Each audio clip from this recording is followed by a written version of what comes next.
Before we begin, I need to ask you something. Are you sick of retro handhelds?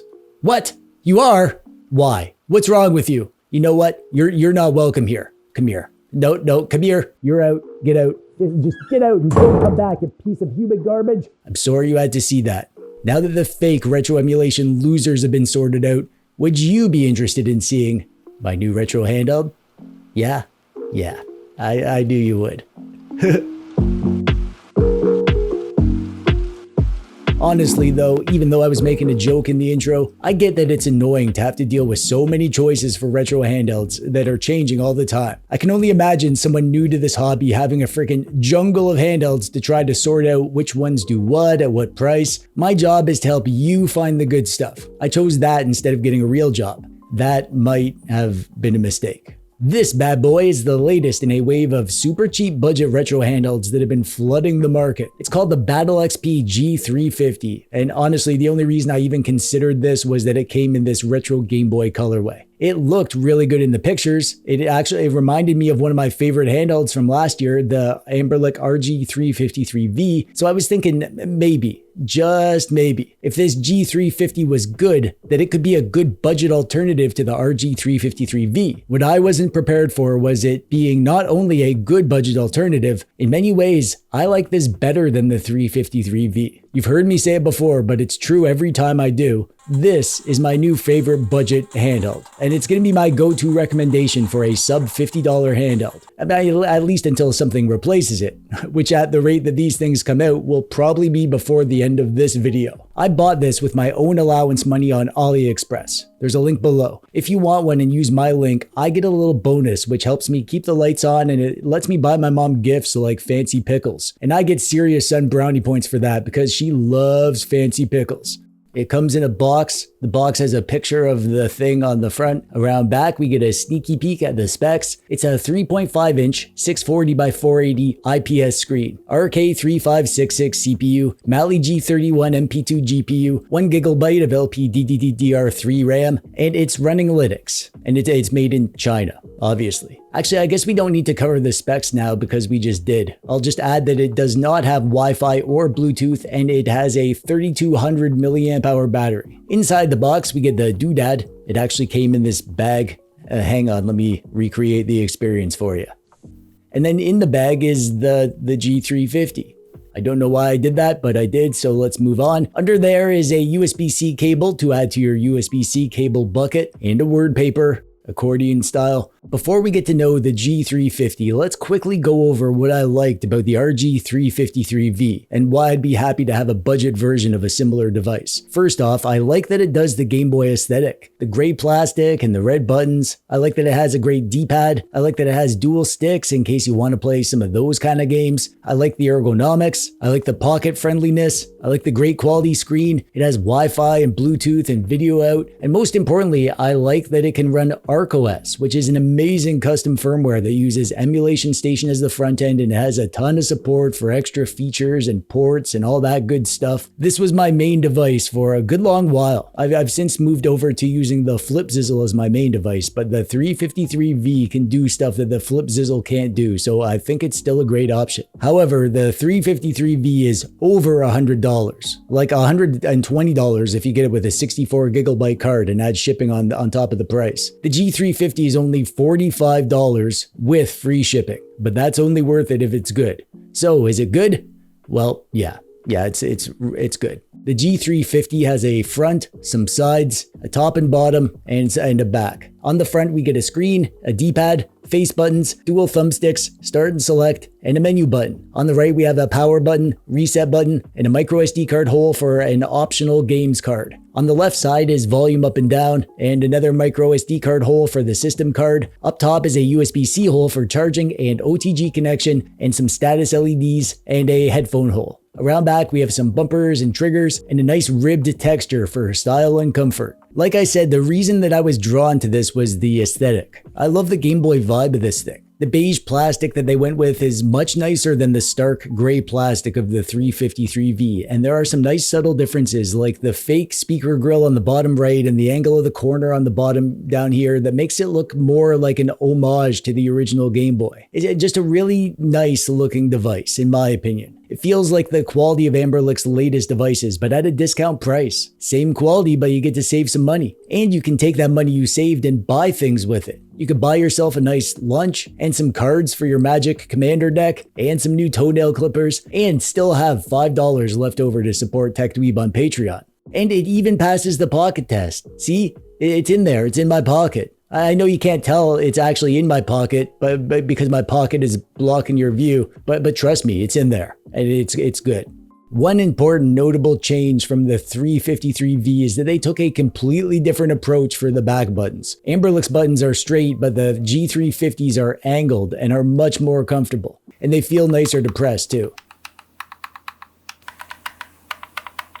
Speaking of feeling nice, maybe you'll agree, but I think there is no more satisfying feeling in life than taking off your socks at the end of the day. I freaking live for that feeling. And also, speaking of feeling nice, this D-pad and buttons feel amazing. The D-pad has nice soft edges and a great mushy yet firm feel, great pivot. Same thing with the buttons, just the right amount of firmness, and the finger feel is so comfy. When I get a cheap device, for example, the R36S, immediately I can tell how much I'm gonna like it in the long run by the feel of the D-pad and the buttons. The R36S was cheap, and it felt cheap, especially the stiff controls. The G350 is the opposite. It's cheap, but it feels just as good, if not better, than the expensive thing that it's mimicking. The input quality on the D-pad is really solid. You're not going to be getting tons of false diagonals that make platformer games awkward, but it's still easy to hit the diagonals when you want to for like special moves in fighting games. The sticks are nothing special. Pretty standard stick quality, and the input is the same as it is on all these cheap doodads. They're fine, I use them and I don't have big problems, but if you're a stick snob, then you're not going to be impressed by these. The screen on here is the exact same screen as we get on every 3.5-inch screen device, which is great. It's a great screen, zero complaints from me, other than I'm sick of saying the same thing over and over about this same screen in every other video, and you're probably sick of hearing it too. Maybe I can snazz it up by overlaying some ASMR stock footage.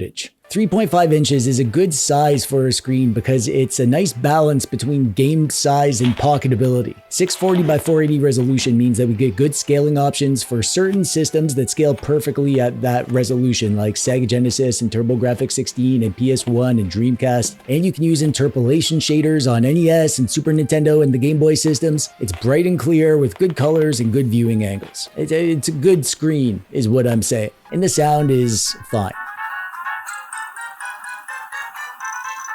It's not going to blow you away, but it's fine for retro games. The one weird thing is that the speaker grill down here on the front is fake. The sound actually comes out of this bunghole down here. And downward firing isn't ideal, but it's better than backfiring, so whatever. I'm not bothered too much by it. When it comes to the system, the footage that you've seen in the video is with me using Arkos, but out of the box, it comes with a custom version of Batlexp, and it's actually really good. The ROM sets did kinda suck though. There was lots on here, but the game libraries were unorganized with tons of foreign language games mixed in and that weird number first naming scheme. However, I wanted to try Arkos because it's one of my favorite systems for these things. I saw in the RH Discord that there was a simple thing you could do. You just flash the Arkos image and replace one file with the G350 config settings, and that should get you up and running. I'll link to that file and include some written instructions in the description below. However, I could not get it to boot at first. I tried 3 SD cards in different programs to flash the image, and I was stumped. I was ready to give up, but then I saw the stock card was a Kioxia card, so as a last-ditched effort, I used a spare Kioxia card I had,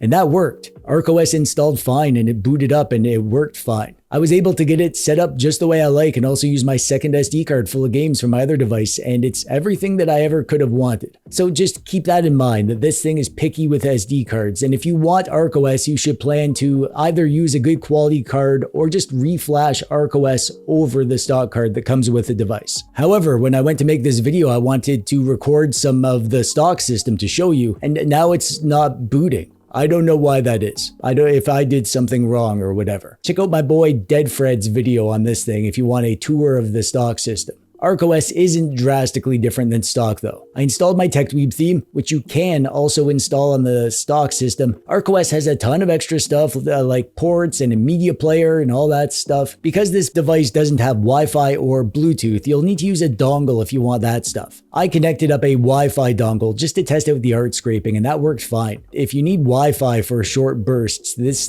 is a good option. But TechDweeb, you say, that's all well and good, but what is gaming like on this thing? To which I'd say, I'll tell you in a minute, but can I just get something off my chest first? And then you'd say, okay, TechDweeb. And then I tell you about the problems I'm having with my mom because I live in her basement and she's always trying to talk me into getting a real job, but I don't want a job because I just want to make YouTube videos all day and she doesn't understand or appreciate what I'm trying to do and why I shouldn't have to put my laundry in the laundry basket because it's my room and I should be able to do what I want. And also, I don't like her new boyfriend because he's always taking her side in arguments even though he doesn't have a real job either because he collects scrap metal and harvests copper wire from dilapidated office buildings, but he acts like he's way better than me as if I'm a lesser human because I'm lactose intolerant and he can just eat cheesy pizza in my face all the time. And then you'll say, gee, TechDweeb, all I wanted to know about was game performance on the G350. And I'll say, right, yeah, let's talk about that instead, I guess. This thing uses the RK3326 chipset, which is a very competent chipset at this price, but don't expect to be playing a ton of higher end stuff. For reference, the RG353V uses an RK3566 chip, and the RG35XX Plus uses an H700 chip, which is less powerful than the RK3566, but still more powerful than the RK3326 that we get in the G350. And that's a lot of numbers and letters that I just threw at you, so the short version is that this one is the best, this one is the second best, and this G350 is the third best. However, realistically, these devices are all in the same ballpark in terms of performance. You can play everything up to PS1 with no problem, and you'll get a good amount of Nintendo DS and Dreamcast and Nintendo 64 and PSP on all of these. The G350 won't be able to play as many of the higher end games from those systems as the higher end device, but you'll still get a good amount. So think of those systems as a bonus on top of the older retro stuff. On lower power devices like this, my priority is the older stuff. And that older stuff is just awesome on here, even with upscaling on PS1 and shaders on the older stuff. And the best part about playing these games on here is the actual gaming experience. This G350 really doesn't feel at all like a budget device. These controls are just as good as the Amberlic XX devices, and it's because of that and the fact that we're on Arkos and you get all the Arkos options and customizations that gaming on this thing is just delightful. If I was starting fresh, or if I was suggesting a handheld to somebody who wanted something cheap but still good to get kind of started with, this is the handheld I'd recommend now. Recently, I did a video on the R36H, and I love that, so that would probably be the horizontal version recommendation from me. But I'm personally much more of a vertical handheld guy, and the G350 blows away everything else in the sub $50 range. Sub $50 is what I think of as like impulse buy territory. That's like a single restaurant dinner for you and your sweetie, or you and your awkward neighbor if you don't have a sweetie. Usually at this price, you need to make some serious compromises in terms of the device feel, or deal with a janky system, or super crappy controls, or it's super ugly or uncomfortable or whatever. That's not at all the case here. This thing really is the cheap device that can easily fool you into thinking it's a lot more expensive than it is. This retro doodad industry, it moves so fast, but what's nice about this, the G350, is that it is really good. It's a good system and controls and ergonomics, and it looks good. So no matter what comes out next, this thing will still at least be great to game on. I can't say the same thing for last year's budget devices, where there was compromises all over the place for those. I mean, spend more if you expect more. The RG35XX Plus is the handheld I call the best handheld, and I still think that's probably the best choice for most people if you want to spend more. But if you don't, then get this. And if you don't want to spend anything, then click the subscribe button.